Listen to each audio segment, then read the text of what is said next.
Welcome everybody to this new Business Telling talk. I'm Antonio, Business Telling founder, and today I'm very happy and glad to have with us Mr. Giuseppe Caltabiano. Ciao Giuseppe. Ciao Antonio, and thank you for having me. Thank you for accepting our invite. Giuseppe, as you know, in Business Telling, we love to talk about effective business storytelling. And the reason why you are here with us is because we consider you a very exceptional business storyteller. You have a very interesting mix of experience. You want to tell us a bit more about where your excellence lays? Well, thank you very much, Antonio. You are very kind. First of all, I'm a marketer. I've been spending my entire life in marketing, and that's really where, in my opinion, my skills are. The reason why I'm so passionate about storytelling and content marketing is because, in my opinion, it's a great way to maximize branding effectiveness, which is basically what I do and what I advise other companies with. This is really where my skills are coming. I've been working for large enterprises most of my life until 6-7 years ago. I was with Schneider Electric. I was in other large British companies. And then I decided to stop and to take a pause for a moment and to jump into some rough startups still in marketing. And that's still where I am after 7 years. And that's really my story. So I've seen marketing from the two sides of the fence, from the brand side, from the agency vendor side.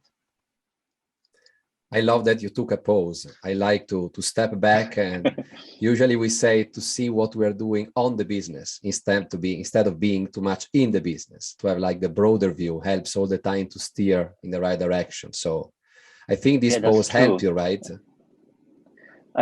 It did. I decided to take an MBA in Milan, and at the same time I did freelancing for some time, and then the opportunities came, and I decided to go back to business as a marketing director for one of these startups, which is basically what I'm doing today. But you're right. You need to stop sometime and to think about, your direction, if that's really what you want to do, or if you want to take another direction. At this point, taking a break definitely help. Yeah. And now you are in London, am I right? And now I live in London. I moved to London 7 years ago. I was 1 year in US, in Texas, then back to Europe. Milan is basically my hometown, but now London is my second city, and that's where I am today. Yes. Yeah. Okay. So you're an international business storyteller. That gives you, a bigger experience and more point of views, and I think helps to frame the whole way of thinking more effectively based on the different cultural bias. Yeah, which is true. And being exposed to companies, enterprises coming from different parts of the world definitely help you to understand dynamics and how things work in several places all around the world. You're right. Yes. We are both international marketers, right? You are a strong international marketer too, Antonio. Yeah, definitely. We spend quite a lot of time traveling on a plane and seeing different cultures. So it enriched definitely the way we look at marketing and business storytelling. Which is why COVID gave us some troubles, in the last 12 months. We lost the traveling and meeting part, but we are able to, cover that missing part using tools like Zoom, like using tools today. I couldn't agree more, Giuseppe, definitely. And Giuseppe, in business telling, as you know, we talk about effective business storytelling. Sometimes I'm wondering, also talking with other speakers and also with my clients, what does exactly effective mean in business storytelling? How can we say that a business story is effective? How would you define effectiveness in this field? Yeah, that's a great question, Antonio. Effectiveness is all about long term. It's the opposite of efficiency. Efficiency is short term, is ROI. Effectiveness is what branding is. long-term return, essentially. And that's the reason why storytelling is so important for branding. But let me go back to maybe a definition of branding, just to understand why there is a strong connection between the two elements. Branding is all about making the brand name memorable. Actually, as Professor Jenny Romaniuk from the Ehrenberg Pass Institute is saying, is branding is a measure of how many people exposed to your marketing activities can name the brand being advertised. The reality is storytelling is not necessarily about advertising, but it definitely helps with getting things remembered. And that's really the key. And that's also why I think many storytellers take it wrong, comparing storytelling versus advertising, which is not really the case. Storytelling is used by advertising or by content marketers in order to get the brand remembered. And the other funny thing is, and you know this because you are a storyteller, it's not just the fact that we humans like stories.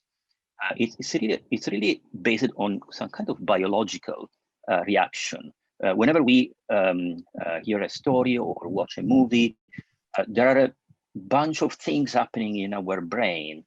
For instance, our brain release drugs, release hormones like oxytocin, which is the drug of empathy, which means whenever we watch a movie or whenever we get a story, we are emotionally involved. So it's really a biological reaction. And in addition to oxytocin, our brain release other hormones like cortisol, which is the drug of attention. So we keep getting a lot of attention and tension whenever someone tells us a story. And finally, dopamine, especially if the story is an happy ending story, dopamine is the drug of happiness. So there are all these things happening in our brain, and the final effect is we basically get stories remembered. This is really where the link between branding and storytelling is, and that's why I'm so passionate about stories and storytelling.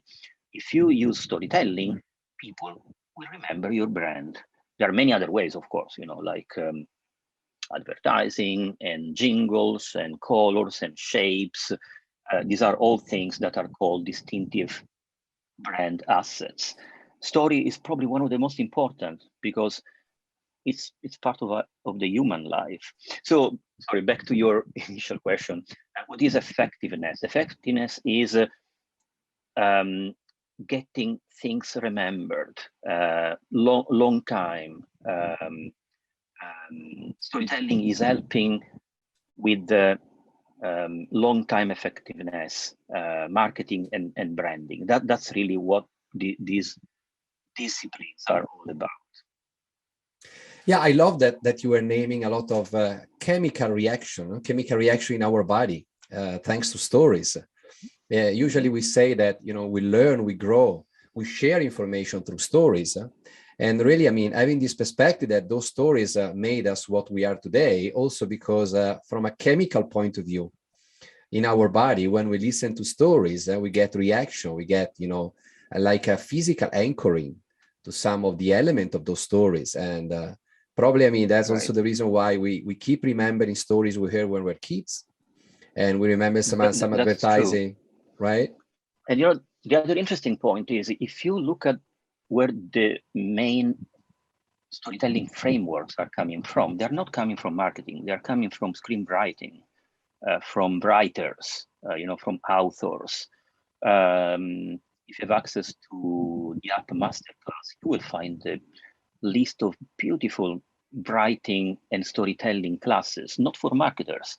But then the beauty is exactly this, applying these frameworks to marketing and strategy and trying to turn things in a way that you can reuse the same frameworks, the same rules whenever you market, whenever you launch products, whenever you write a blog post, whenever you put together a pitch for a new client. So that's really what I love. It's not necessarily a marketing discipline. Actually, we are taking this from other fields, exactly, and applying to marketing. and applying to marketing. And applying to Exactly, marketing. that's really the case. So Giuseppe, now you make me very curious about at least a story, because you are describing so well the reaction that a good story can have on the audience. And I am a big believer on how story can really make the audience engaged and helping the teller to influence the audience to take action. But now we would really hear from you at least a story that can bring to life what you told us in such a nice way. I will give you a couple of examples. The first is a story. The second is a good storyteller. I will tell you something about a good storyteller. The story is very simple. A few months ago, I found an article about the conflict between Israel and Palestine. And I'm not talking about politics, but I'm really just telling the story. Now, I'm a father. I have two daughters. They are teenagers. And, they are living a happy life between Milan and London, and they have friends and they are enjoying life. What's the connection with the story? The story is very simple. As I said, it was about the conflict between the two sides, Palestine versus Israel. And that article was not just a list of facts and dates and pieces of the conflicts. That article was the story of a teenager from Palestine, which in 13 years experienced four war conflicts. The first when she was born, the second when she was 2 years old, the third when she was 4 years old, and the last one just a few months ago in May this year, 2021, when the last conflict between Israel and Palestine took place. Now, you realize that telling a story with dates and facts is very different from telling the story through the eyes of a teenager. And again, for me, which I'm a father of a teenager girl, of two teenager girls, that was very touching. And I really draw a line between our life and the life of these people who are experiencing so many troubles when they are kids, essentially. So that was, in my view, a very good example of how strong a story can be. Of course, the final objective of the writer was, explaining how dramatic is all these kind of things that are happening on that part of the world. But the way he introduced the story was extremely touching, not just for people like me who are fathers, but probably for everyone. So this is really what I think storytelling can bring: emotions, passion. You are touched by the events. You are, in some ways, you really jump into the events and you feel part of the story. That's a great example, in my opinion. And by the way, the article was from an Italian magazine, Internazionale, which is a weekly, actually a monthly magazine where basically you can find stories from all international sources and magazines. So it was a very interesting one, which one more time gave me a visible example of how strong stories can be. And that's the first story. The second one is, I want to tell you something about someone who is very good in telling stories. This guy is a friend of mine, but at the same time is not because he's a friend of mine, but because he's a chief storyteller at General Electric. This person is his name is Thomas Kellner. And Thomas, he's a journalist. He started as a journalist in General Electric. And if you think about the company is a typical large B2B company. And if you think again about the products and the solutions they deliver, you may think, well, this is really boring stuff. Super boring things. Boring product, but, exactly. But if you look at what he did, and by the way, his content hub is called GE Reports. It's a phenomenal content hub. he tells stories about engineers and innovation. He interviews internally people, he interviews customers. He properly mix different media. So it's not just articles, it's videos. He experiments all the social media platform in terms of content distribution. He's really, in my opinion, a master of storytelling. So, and again, the funny thing is, it's not about consumer products. It's something extremely complex, like engineering solutions coming from a company like General Electric. I want to read something that is coming from Thomas. It will be very short, but it's interesting in my opinion. Thomas said, "I'm paid for explaining the company strategy. So I don't just chase after any cool story, but I'm trying to tell stories that illustrate what the company is doing and where it is going. At the same time, I have to make it readable and engaging for my audience." I think that that's really what storytelling is about. A story is a story. It has to be good. So I really enjoyed my conversation with Thomas. He lives in New York. We were used to meet several times and cross our path when conferences were still a thing. Today, we just go with virtual conferences mostly, but I invite all the of your audience and people who are listening to this interview to look at GE reports. It's a great example of stories in a very complex environment, like the engineering solutions of a large enterprise like General Electric. Thanks for sharing, really. Both examples were very interesting. Different angles, different value proposition, but you can really feel that when the story is created and crafted in the right way, knowing your audience, knowing exactly what you want to convey through your story, what you want to pass to your audience, it can become a piece of art, the creation of a story, and that's really exciting. I think it was also one of the reasons why I really love all my marketing, experiences, both in multinational companies and in smaller organizations. That is this noble art of really turning concept into, I say, piece of magic that can really, excite the audience, make them feel part of the story, activating them, engaging them.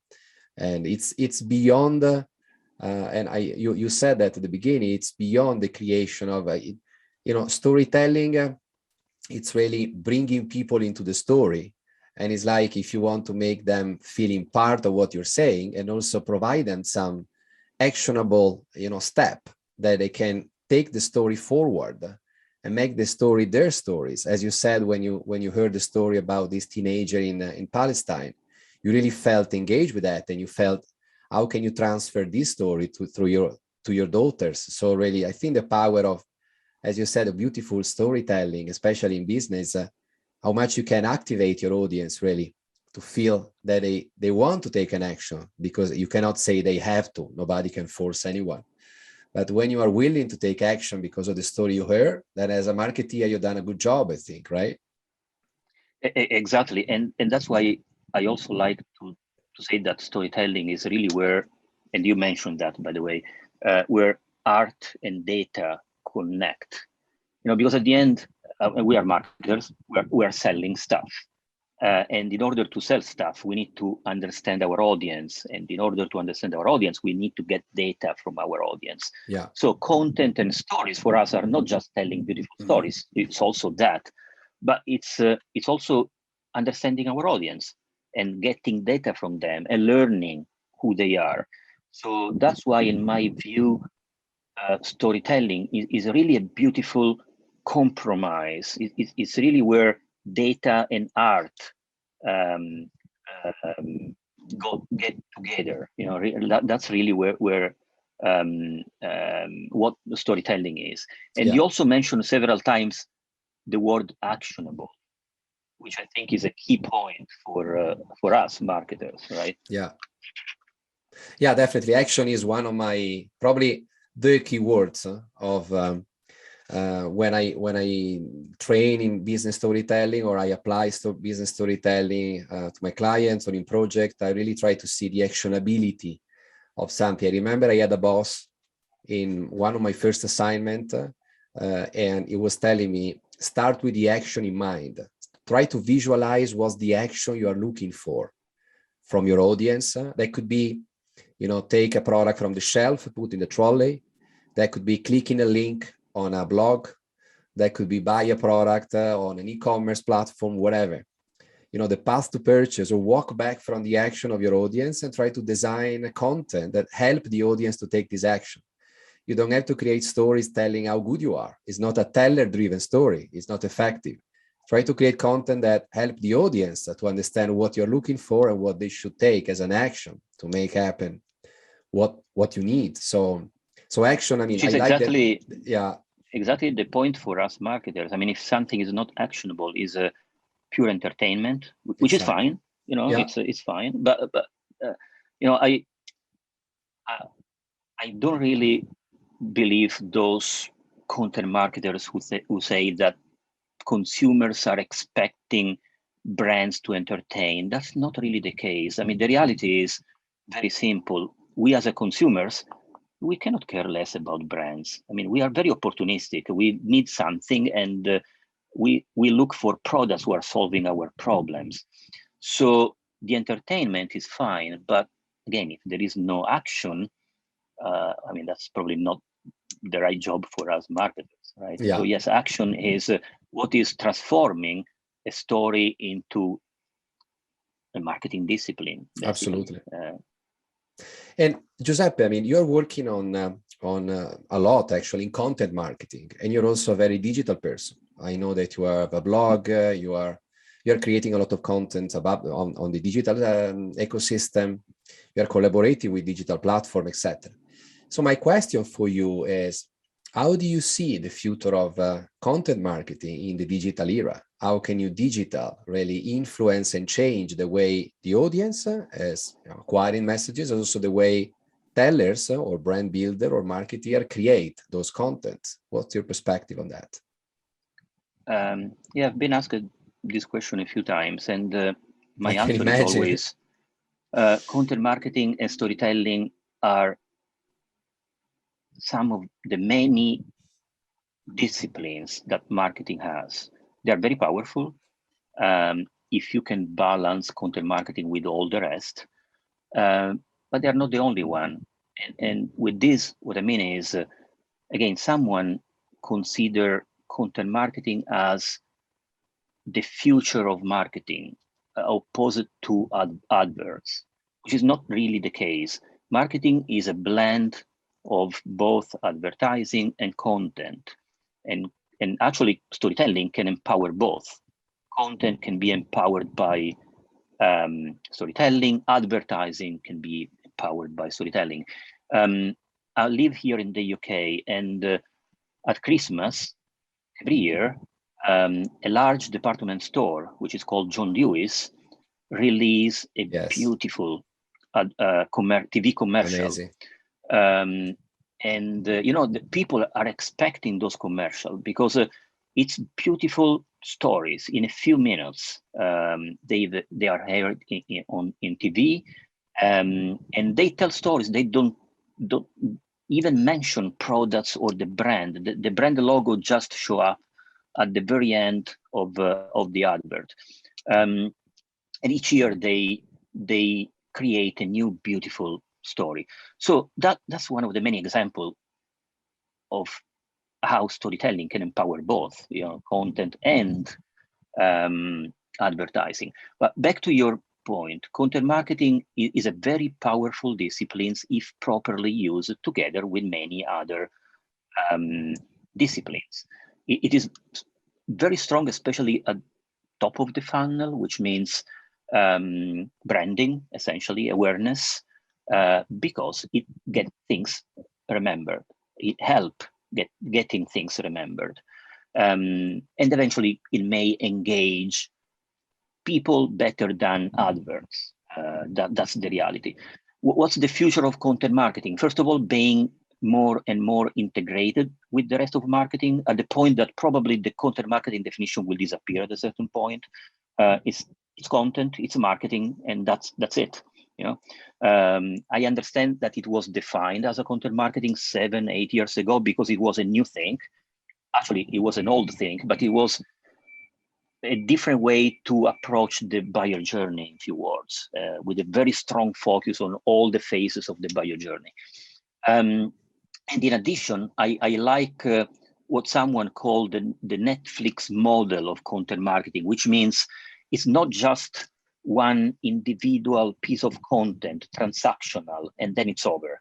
It's really a combination of many different pieces that are basically walking the buyer, the potential buyer, through the full journey, and can be a very top of the funnel article maybe at the beginning, and then you go through some ebook, and then you move to product information and maybe videos, different kind of content types. It's really a journey. So that's why they call it the Netflix model, because it's episodic. It's not the end when you close the article. Eventually, if you are still willing to go through the journey, you may go through different pieces. And this is what I see more and more, especially in some advanced brand who are who are really mastering the storytelling and content marketing disciplines, using this kind of episodic approach. So that's really what I think is the future. First of all, a strong integration with all the other disciplines, which just makes sense. And finally, this kind of episodic Netflix-like approach to content. I like the Netflix effect. It's a powerful visualization. Giuseppe, we have only 4 minutes. Really, time flies, and conversation with you went so well and so fast. So usually we ask at the end of the conversation, at the end of our talk, to our speaker to highlight 3 key actionable takeaways or 3 key learnings that our audience should kind of take notes, keep in mind when they are thinking about creating actionable business stories. We talk about action or effective business stories. So which are for you the 3 actionable takeaways that you would like to highlight? That's a great question, Antonio. Let me think. The first is use stories and storytelling only when it makes sense. Yeah. Just to give an example, if you are doing performance marketing and if your goal is just to have people clicking on stuff and buying stuff or maybe downloading things, you don't need a story. I mean, you just need something which is very clickable, right? You need to attract people, not necessarily with a story. So the first point for me is don't necessarily pretend to use story everywhere, just where it makes sense. The second is stories and storytelling are usually strongly influenced by change. So think about what change may affect your customer. If you want to build a good story, there is always a change. There is an old world and a new world. And the customer should basically go from the old world to the new world. And you are the one who is bringing the customer from the old approach to the new approach. So change is something which is part of all stories, and it is important that is in your stories too. So whenever you start a story, think about this big change that may affect your customer life. And the third important point is I've seen so many companies who are basically presenting themselves in a story as the hero of the story. That's wrong. The hero is the customer. You are just, you are the mentor. You are the co-protagonist. You are the entity who is helping the hero, which again is the customer, to win, moving from the old world to the new world. So these are summarizing. The first is just use storytelling when it makes sense. The second is think about the change and create the story around this change. And third, don't forget that you are not the hero. The customer is the hero. These are probably some of the easy actionable takeaways I can share with the audience. Lovely, really. It's always inspiring to listen to you. We had sometimes some talk about business, brand, etc. You always have a very different perspective, and I think it's very exciting to have a different point of view, really, to bring some new learnings to the table. I really like this idea of changing, not putting the hero of focusing on your brand or your product, but the hero is your audience, your customer, your user, your shopper. Really try to empower him, her, them, not really your brand. Giuseppe, thanks a lot. Really, you empower us with your with your Thank you talk. Very much, Antonio. It has been a great half an hour. It was a lovely conversation. I really hope that also for the audience was as inspiring as it was for me, at least. And looking forward to have another chat in the future and maybe to hear other stories from you. So take care and all the best. Ciao. Thank you very much, Antonio. Bye. Ciao. Ciao.